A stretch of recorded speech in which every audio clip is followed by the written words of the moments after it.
My family abandoned me for my adopted brother for 10 years, but when they came back, desperate asking for $20,000, I gave them the money they deserved, and my brother ended up arrested with criminal charges. I'm 23 years old, about to graduate with honors from college, and I need to tell this story because what I did a few months ago still makes me feel weird things, like half guilt, half satisfaction. I guess I should start from the beginning. When my parents decided to adopt a kid and basically turned me into the invisible son for the next 10 years of my life. I was 8 years old when my parents, mom and dad, sat me down in the living room and told me they were going to adopt a 7-year-old boy named Austin. I remember them saying something like, "You're going to have a little brother. Isn't that exciting?" And me, being an 8-year-old kid who didn't know anything about anything, thought, yeah, that it was going to be great to have someone to play with. I had no idea that decision was going to completely ruin my childhood and basically destroy whatever relationship I could have with my parents. Looking back, I think I should have seen it coming from day one. But how was I supposed to know? I was just a kid. Austin came home on a Tuesday, I think. Or maybe it was Wednesday. I'm not sure. But I remember my parents were super nervous and excited. Like more excited than I'd ever seen them. They bought a ton of new stuff for him. Clothes, toys, completely redecorated the guest room to be his room. My room was still the same as always, with the boring white walls and the furniture I'd had since I was a baby. But anyway, at that time, I didn't think much of it. I thought it was normal that they wanted Austin to feel welcome and all that. The first few weeks were weird, but not terrible. Austin was quiet. Like really quiet. And he stuck to my parents all the time. I tried to play with him, but he basically ignored me or ran off with mom. My parents always said he needed time to adjust, that he'd been through a lot, and that I had to be patient and understanding. And I was. Or at least I tried to be, because I wanted to be a good big brother, But little by little, I started to notice that my parents paid way more attention to him than to me. Like if I said something, like, "Hey mom, look what I drew," she'd say, "Very good, honey," but without even turning to look at me. But if Austin did literally anything, even just breathe weird, my parents would run to see him and ask him 1,000 questions. My 9th birthday was the first moment where things got really obvious. I remember I was super excited because I'd asked for a specific video game, one of those that all my friends had and I'd been wanting for months. The day came. My parents sang happy birthday to me. I blew out the candles, the normal stuff. But when I opened my presents, there were like 3 things for me. Normal things. Nothing special.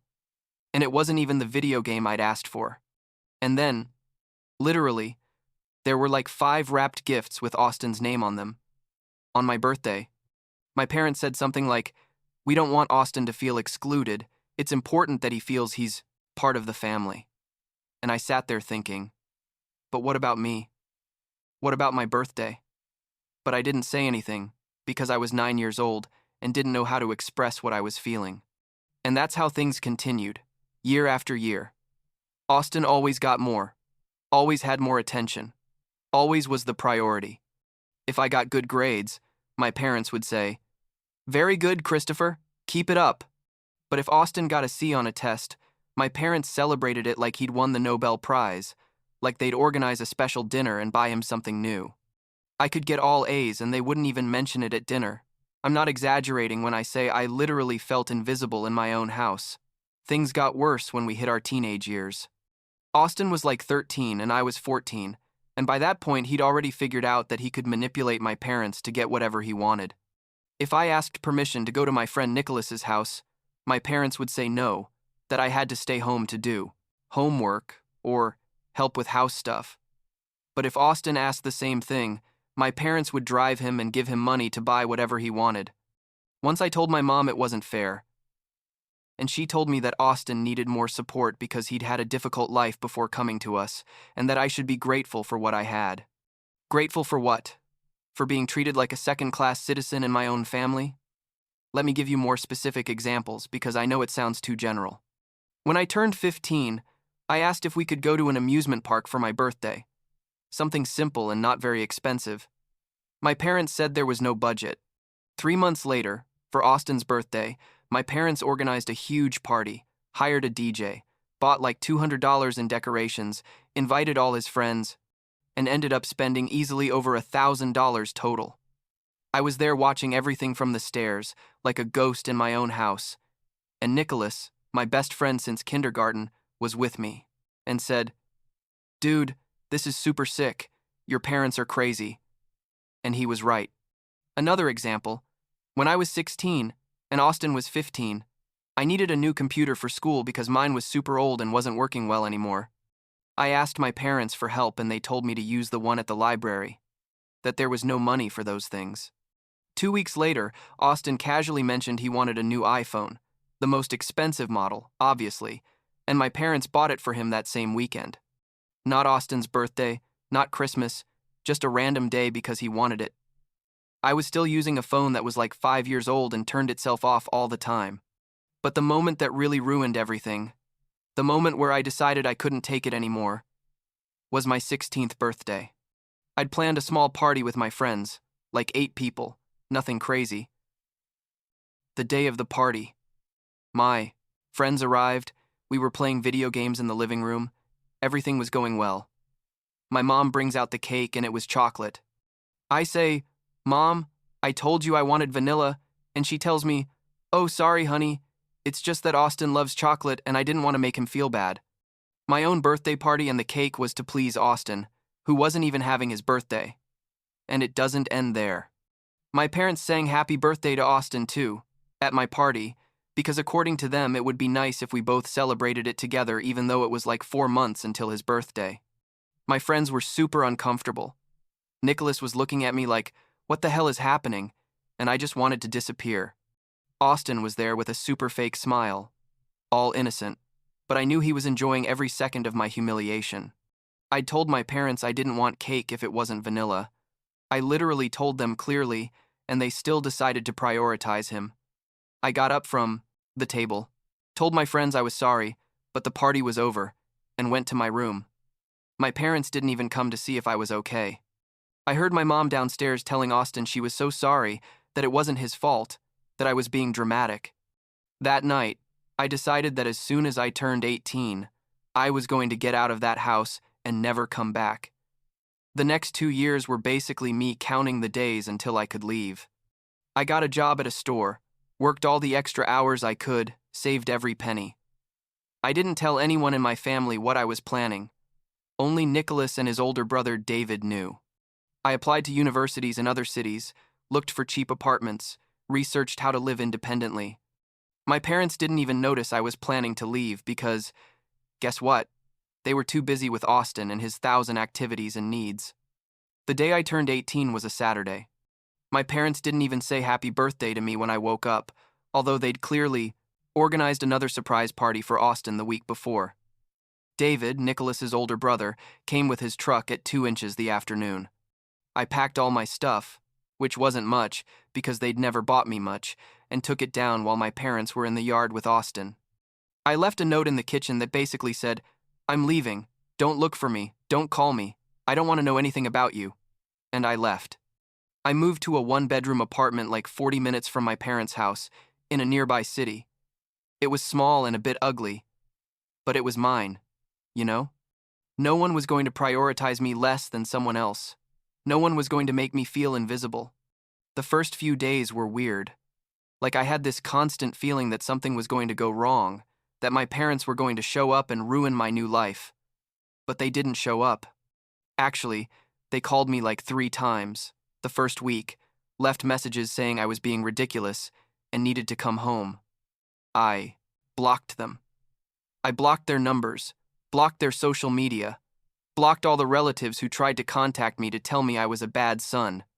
I enrolled in college, started studying business administration. Turned out I was pretty good, when I wasn't constantly depressed and resentful. My grades were excellent. I made new friends, got better jobs, basically rebuilt my entire life from scratch. Nicholas was still my best friend and visited often, and he'd tell me that my parents sometimes asked about me, but that they'd basically decided I was the problem, that I'd been unfair and ungrateful. 5 years went by like that. 5 years of peace where I didn't have to deal with their favoritism, or with Austin and his good boy face. I was about to graduate, literally, first in my class, had job offers from several important companies, and finally felt good about myself.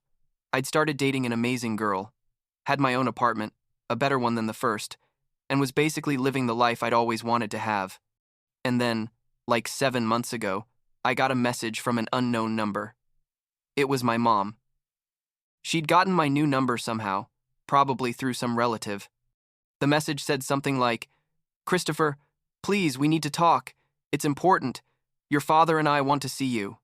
My first instinct was to block it immediately, but something made me hesitate. Part of me, a very small and stupid part, thought that maybe they'd finally understood how badly they treated me, that maybe they wanted to apologize or try to fix things. So, against my better judgment, I responded, and we agreed to meet at a pizza place on neutral territory, so to speak. I got to the place, and there they were, Mom and Dad, looking older than I remembered. They were like 52 and 54, respectively, at that time, I think. They sat across from me, and there was a super, awkward silence. My mom started crying immediately, saying they missed me so much, that the house wasn't the same without me, blah blah blah. I was just sitting there thinking, really? You missed me?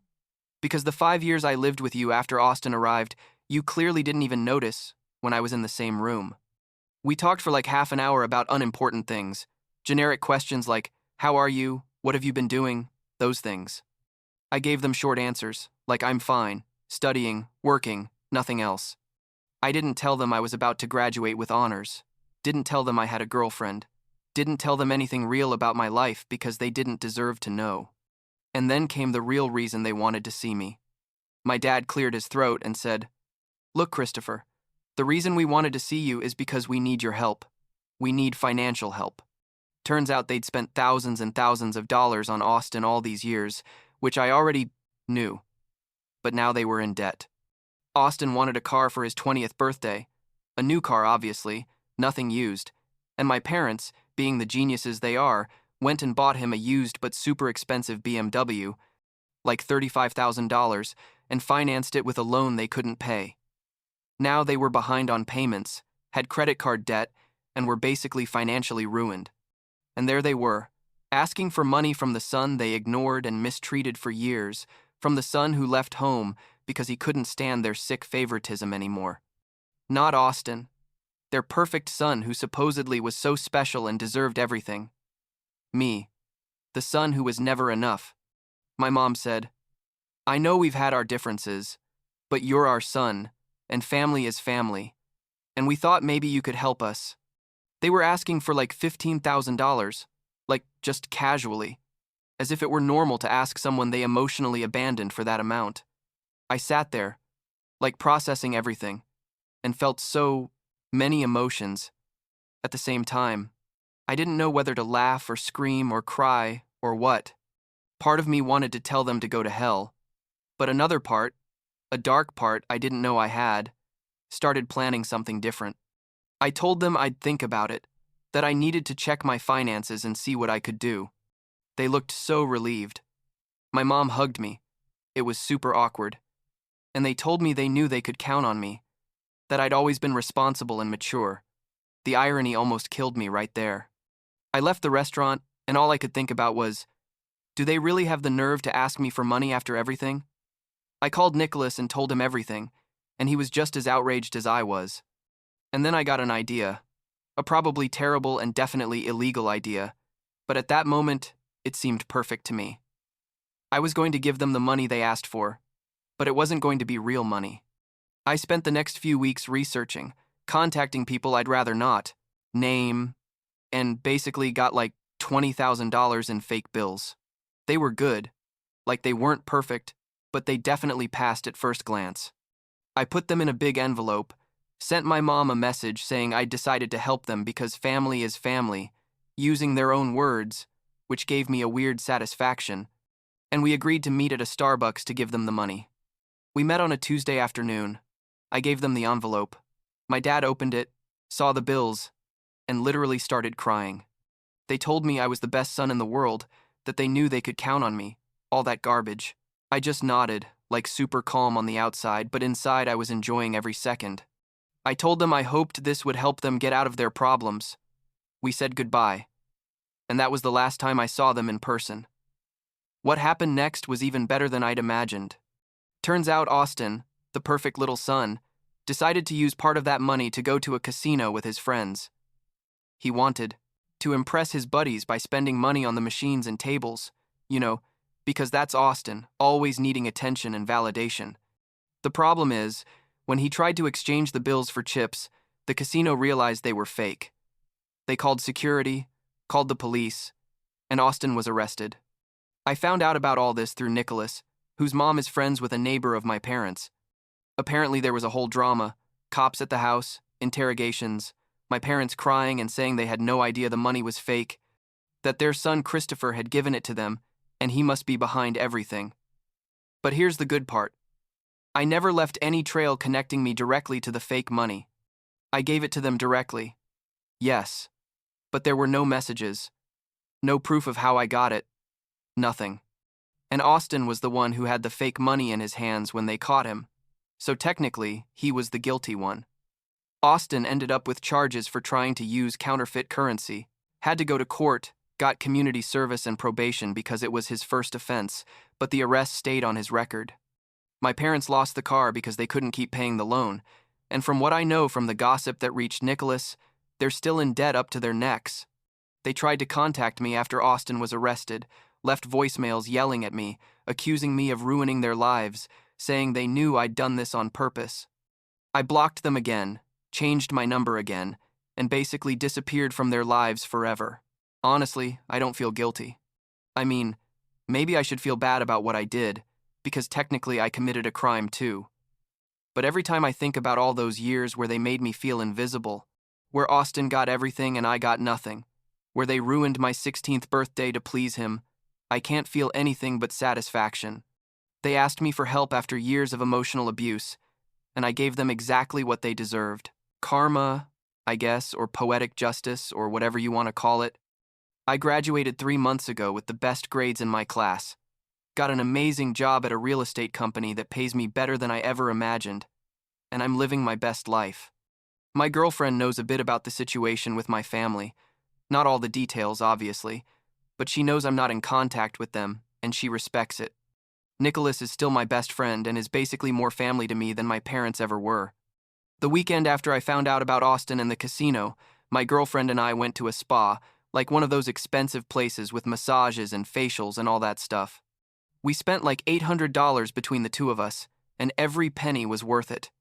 I was there, relaxing in a jacuzzi, drinking champagne, cheap, but still, and thinking about how Austin was probably doing his community service hours, and I couldn't help but smile.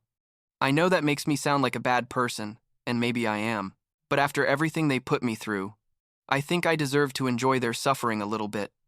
Do I regret anything? Honestly, no. Would I talk to my parents again? Not in a million years. Do I feel bad for Austin? 0. He spent years enjoying being the favorite, manipulating my parents to get what he wanted, and watching me suffer without doing anything to help. Having his criminal record ruined is the least that could happen to him. Sometimes my friends ask me if I'll ever forgive my parents, and my answer is always the same. There's nothing to forgive because they've never admitted they did anything wrong. To them, I'm the ungrateful son who gave them fake money and ruined their perfect son's life. To me, they're the people who destroyed my childhood and adolescence, and who are now paying the consequences of their decisions. Last week, I was organizing some documents and found old photos from when I was a kid, before Austin arrived. There was a photo of my 6th birthday. I was Austin, blowing out the candles on a vanilla cake with dinosaurs on top, and my parents were there smiling, looking only at me. For a second, I felt something weird in my chest, like nostalgia or sadness, I don't know. But then I remembered the chocolate cake on my 16th birthday, and the feeling went away. That family, that version of my parents who loved me and paid attention to me, died the day Austin arrived, and there's no way to revive it, even if I wanted to, which I don't. Now I live in a nice apartment with a view of the city, have a job I love, a girlfriend who supports me, real friends who care about me, and 0 relationship with the people who were supposed to love me unconditionally. And honestly, I've never been happier. Sometimes revenge isn't something that should make you feel bad. Sometimes it's just delayed justice. And I slept like a baby every night since I found out Austin was arrested. I guess that says something about me. Maybe not something nice, but it's the truth. And after all these years of having to pretend everything was okay while they destroyed me inside, the truth is the only thing I care about now.